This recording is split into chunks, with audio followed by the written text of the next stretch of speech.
What up, what up, what up, what up? It's your boy P. Skip. Welcome to the best half hour of your entire Tuesday. You know what time it is. It's time to get into his course. My squad with me, T-Mac. Hola.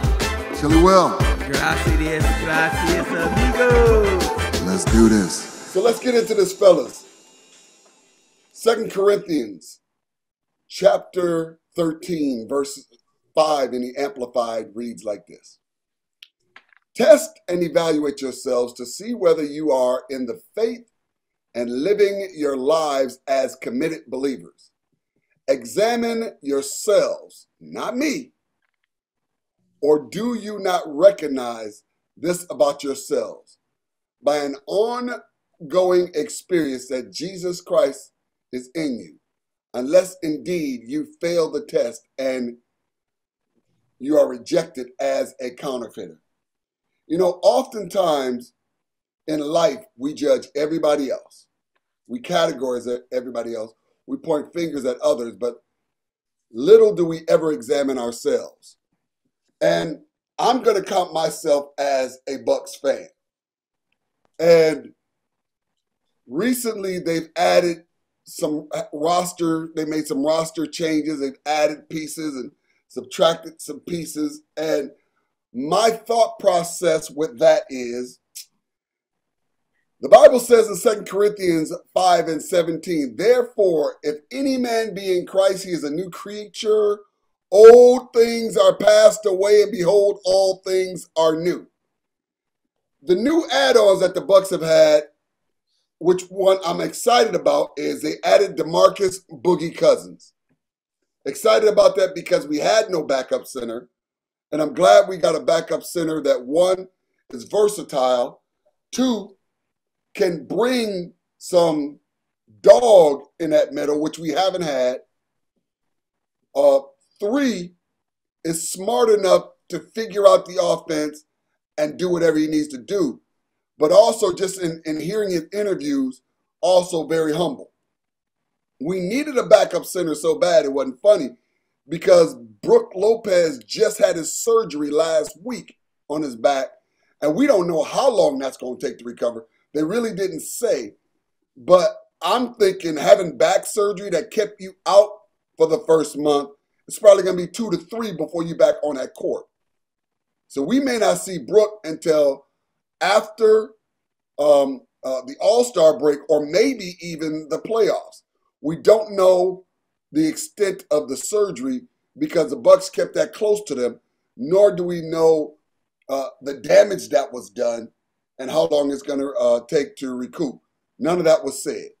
So that's kind of a toss-up that something needs to be done quickly because it was started breaking Giannis down, being in the middle and trying to do all that he was doing. You know, a lot of times, and Will, you were at the game, Giannis would make his patented spin move and have dead legs and couldn't lift and dunk. Yeah, his lift hasn't looked very well this early season. Right, because he's got dead legs from all that he's doing. I think he's putting in more minutes than he normally does. I think he also is playing in a position that he doesn't play. So it's caused him to be wore out.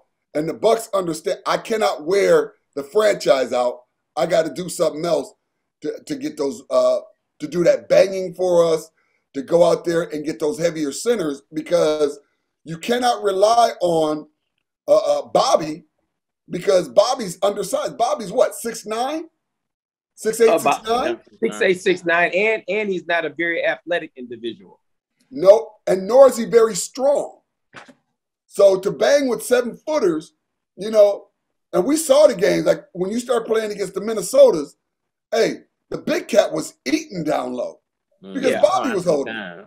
Yeah. He was just eating, you know. So I think the adding of Cousins really added something to the team that was needed. Again, a taller, thicker man in the middle and some veteran leadership. Now, they also added Wes Matthews. That's where that scripture, old things are passed away. I don't see what Wes, and going back to that old way, going back to get West, what does he really add that we needed? What? I mean, his defense is supposed to be so superior. Then why do we have Ojale? Why do we go get him if he's not a good defender? You know, is his shooting so good? Then why do we get Grayson Allen? So I'm trying to figure out what was the purpose of grabbing West. I understand the DeMarcus, but the West I don't get. And I don't think West, and this is why I'm saying, that's why we brought up the scripture to examine yourself. Are we really examining the team and seeing exactly what we need? Or are we just getting stuff that's available that, you know, again, I'm not a GM, so I don't know. I'll pass it over to you, Will, and then I'll throw it to Tim.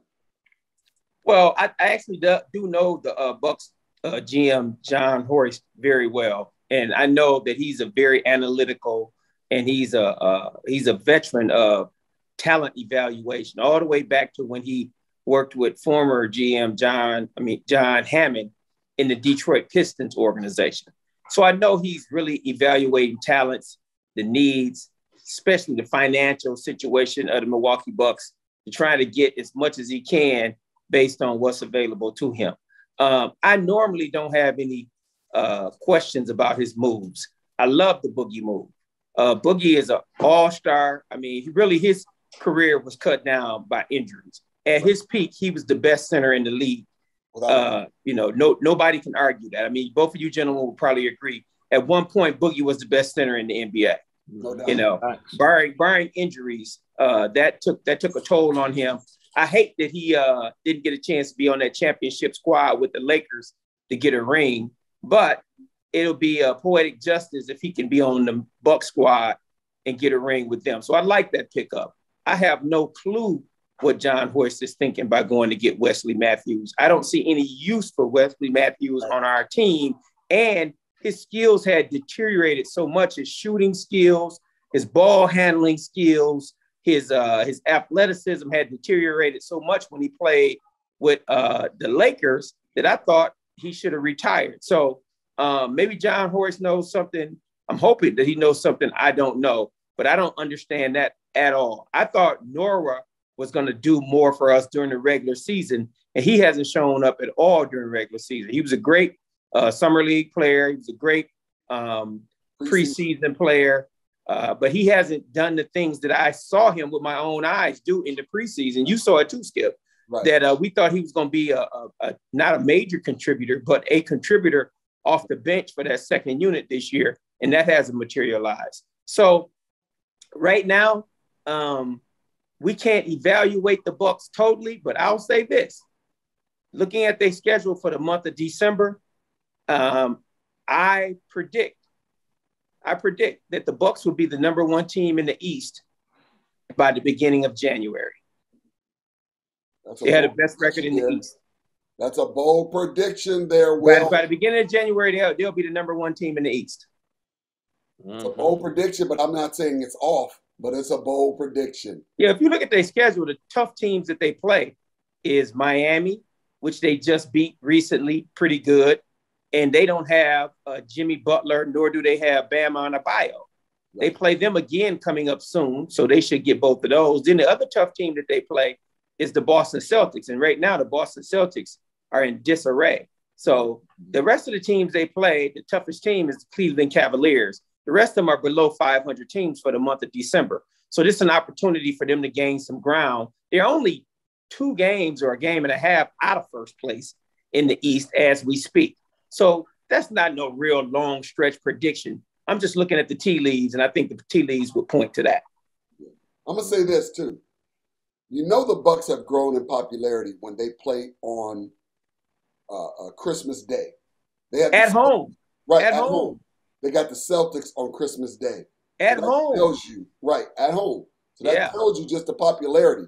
Because I don't remember the last time we went or had the capability to see the Bucks on Christmas, let alone, like you said, at home. But they played last Christmas, but not at home. Right. So Tim, go ahead, man. Jump in there. Word up. I would like to see the Bucks, in first place. I figured that, some of the early bumps they took was due to the fact that they had a disproportionate number of injuries, and we never really got a chance to see the full squad from day one. And as they got healthy, as they are, the defending champs, they were going to come in. My first take was in the first 5 to 10 games, I wanted to just see if they still had any hunger, or did they still have the champagne hangover from winning the championship, getting all the accolades, a couple of Olympians and Drew Holiday and Chris Middleton, all the love they've been getting? Were they still kind of head in the clouds, or did they say, hey, man, that's past. Old things are passed away again, like last season and all of its, attendant success.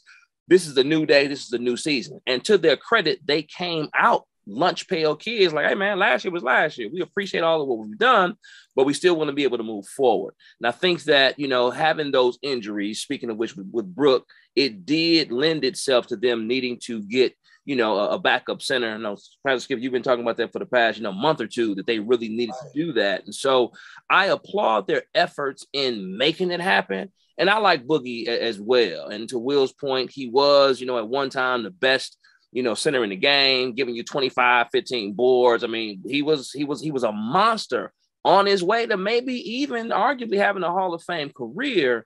And unfortunately, those injuries were devastating and they were severe, and they came in consecutive seasons, unfortunately.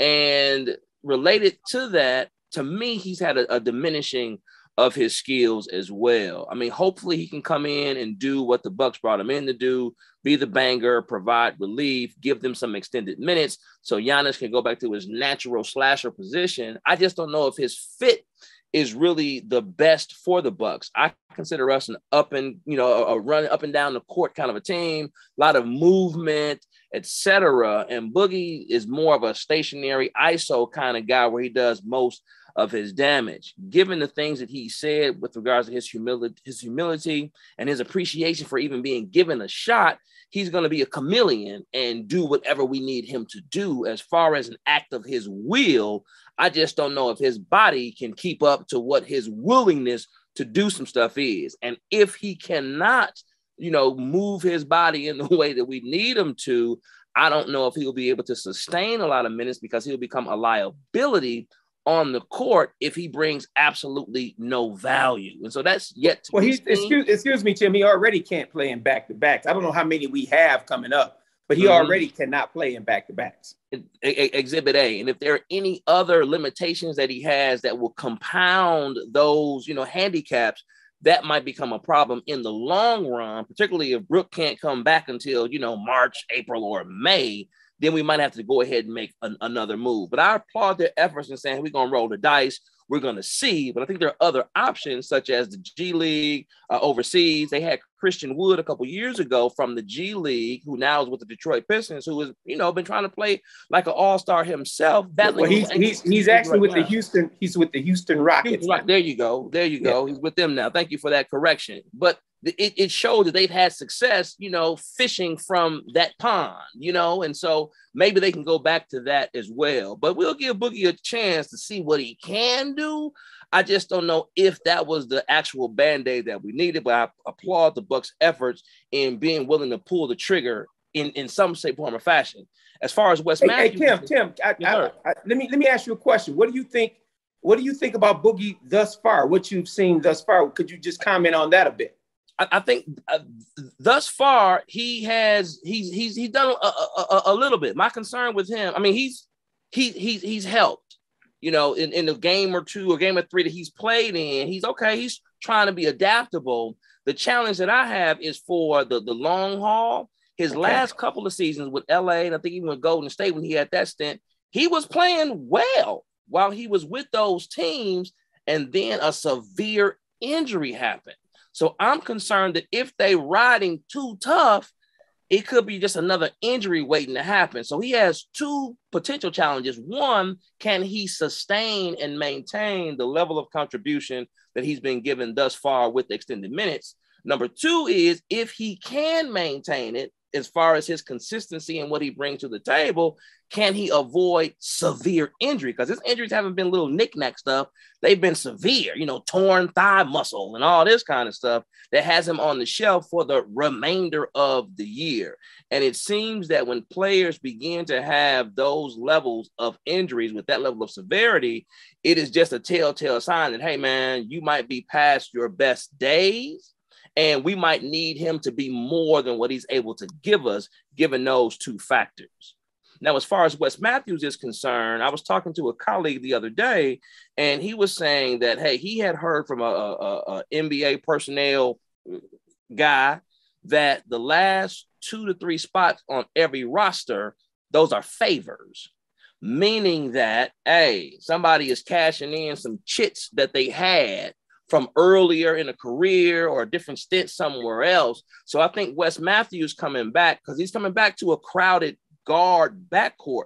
We already got Drew Holiday. We got Grayson Allen, George Hill, Dante DiVincenzo is on the mend as well. Rodney Hood, the Ojale cat, and Pat Connaughton is a tweener, can play guard or small forward. So like, hey, man, we don't necessarily need what you're here for. So I'm going to attribute that to, hey, this is one of those, favors type of deal. And, if he can give us any production, that's a bonus. But I don't think they're even expecting anything from him. And I see him kind of dwindling out of the rotation altogether by the time we get to the new year. So if they are in first place, hopefully we have more of our pieces back. Hopefully more guys are mended so we can begin to prepare for that stretch run. We'll do a nice little move from the beginning of the year to All-Star break. And then after All-Star break, it's all serious business, grown man stuff, because we're not only trying to play for seeding, we're also trying to play for mentality, saying, hey, man, we're back and we're trying to run this championship back on y'all heads again. So we'll see. But I am impressed and encouraged by the fact that despite not having all the pieces, we're still within striking distance even now. Well, let me ask this question to you guys. What do you think is Boogie versus Brooks? Brooks is not athletic. We know that. Boogie isn't. Boogie has a jet. We just, when he get hot, Boogie can hit the three just as consistent as Brooke. How much of a upgrade or downgrade is Boogie, or is he equal with Brooks? Because that's really why he's there. Let me take that one, Tim. Go ahead. You mentioned several things, Pastor, and you're correct. They're in the ballpark of each other, except one very important thing that you missed: defensively. Brooks is 100 times better defender than Boogie. Boogie defense is suspect as can be. And Brook defense is, what is he, first, second team all defensive NBA? Yeah. He's up there. So it's a defensive thing. And a lot of times, Brook, when we get a lot of major offense from Brook, that's really a bonus for us. What we really need Brook to do is protect the paint, get rebounds, set good screens, do follow-ups, that kind of thing. But we really need for him to be a good defender. And I think that's the separation between him and Boogie. Yeah, and I would just add another layer. I would agree with that. That defensive piece is what separates him from Boogie. That's very, very glaring. I think also Brook, while he's not, the most fluid gazelle out there, Brook can also, he can get up and down the court too for extended periods of time and can do the pull and pop. He has some surprising types of deals. In the playoffs last year, in just about every series, he made a couple of plays that were above and beyond what were expected for him. And having him with the girth and the size that he has on that defensive end, clogging up the middle. Matter of fact, I think on offense, he could probably even do more back to the basket stuff, because before he came to the Bucks, he was a 20-10 guy, I think, with the Nets when he was there. All-star. An all-star. He was an all-star. Yeah, so I think that he's kind of sacrificed his game to give Giannis some room in the paint for his Tasmanian devil, spin, Euro step, all that kind of stuff. So I think that not only that Brook gives us that defensive edge over Boogie, as well as a bit more mobility. I think if given the opportunity, he could even be more of an offensive force, an inside-outside, because obviously he has the J, but he can play back to the basket too. He just doesn't, because he doesn't want to clog up the middle for Giannis to do his operating down low. So I think there are a couple of distinctions. And while Boogie is, a substitute, I don't think he's on par with Brook at this stage of their careers. Okay. Thank you for those answers. Listen, moving forward, man, what about our Milwaukee College teams? I'm looking at UWM, and the scripture was about evaluating. Where the Panthers are, PBJ, Pat Baldwin Jr., for me, you at a mid-major. And if you had a mid-major and you're predicted to go 5th in the draft for next year, and you're not even giving me a double-double, something's wrong here. Something's wrong that I'm looking at, a 6'10" kid who can shoot, handle the pill, and you playing against mid-majors and you can't give me 20 and 10? I think he's averaging like 16 and 4, something like that. But I'm looking at him and I'm going, okay. I talked to a coach recently and I asked him this question, what do you think of it? And he said, you're asking me as a coach or as a fan? I said, well, whichever one you want to answer as. And his exact words, he may need to get out from under his dad. Because under his dad, he ain't got to learn how to have no dog.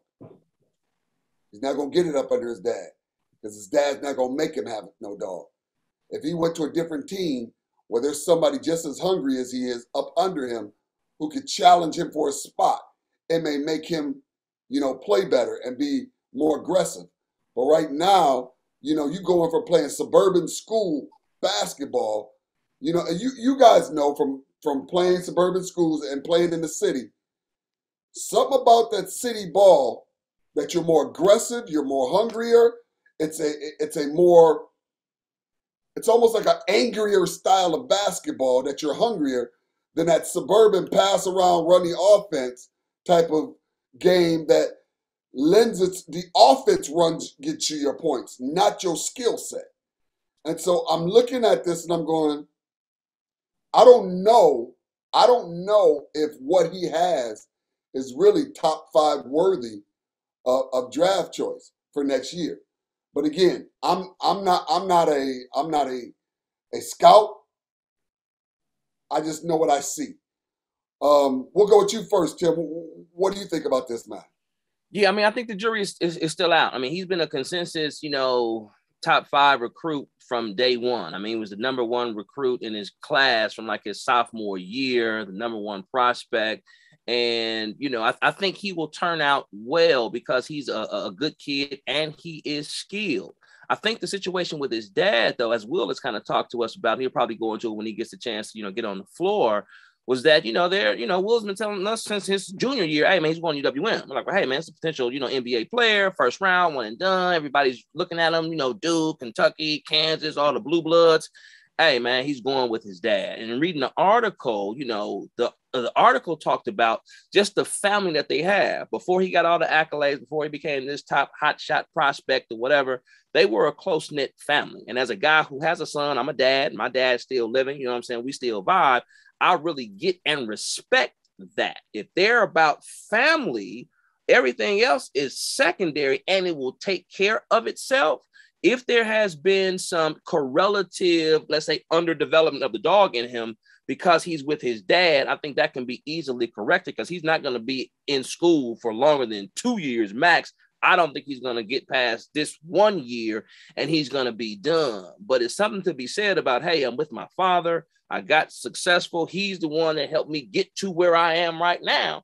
I ain't just going to kick him to the curb if we've had an ongoing conversation about how this thing was going to play out. If that is the case, what is happening now is simply everything going to plan. We plan this thing out. This is the next step or next iteration in that particular journey. And I don't think any underdevelopment, any lack of killer that he might have shown thus far as a 19-year-old freshman is going to truncate or stop him from getting the bright future in the NBA that we expect him to have. And because the season is still young, we might still be able to see that. The last thing I'll say is that when you transition from high school to college, that is that's a step. Whether you playing for your daddy or not, you just a joker that's out here in these streets. You ain't in high school no more. So the adjustment to this, hey, I'm on my way to manhood. Hey, the honeys are a little bit finer, a little bit grown, a little bit more stuff going on. I have to be able to juggle my scholastic load as well as, what I have to do athletically. It is an adjustment too. So that might be contributing to that as well.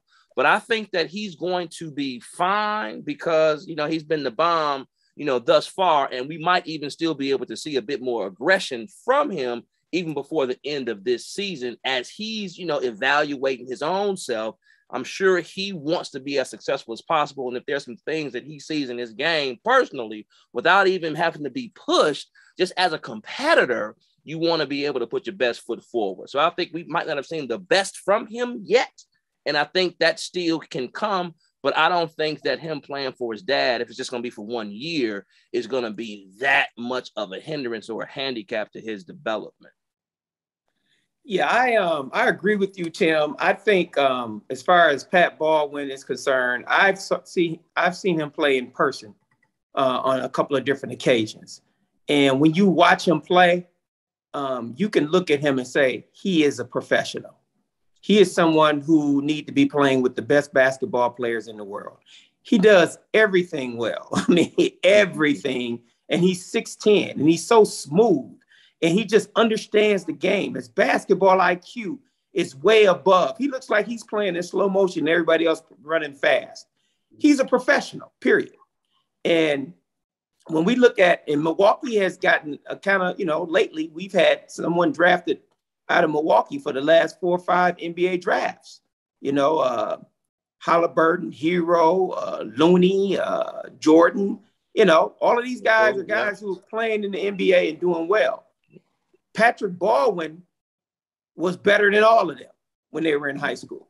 If you looked at as a pro prospect, Patrick Baldwin is more predictable to be a pro prospect than any of those guys. I mean, he has more talent, more skills, more athleticism, more size, more basketball IQ from what I've seen than any of those guys. So I think his future is bright as far as a professional basketball player is concerned. Now, I'll go back to what Tim was talking about when you're talking about adjustments. You're talking about a guy who played at Sussex Hamilton High School, same coach, same family, same school, same community, his whole high school career. And then he comes to downtown Milwaukee and he's at a school, different type folks, different type situations. Well, listen, another great show. Meet us right back here every Tuesday night from 7 to 7:30. Joy 1340 AM, 98.7 FM, the #1 faith-based sports talk show in the entire world. Into his courts. Until next week, have an amazing week. Peace.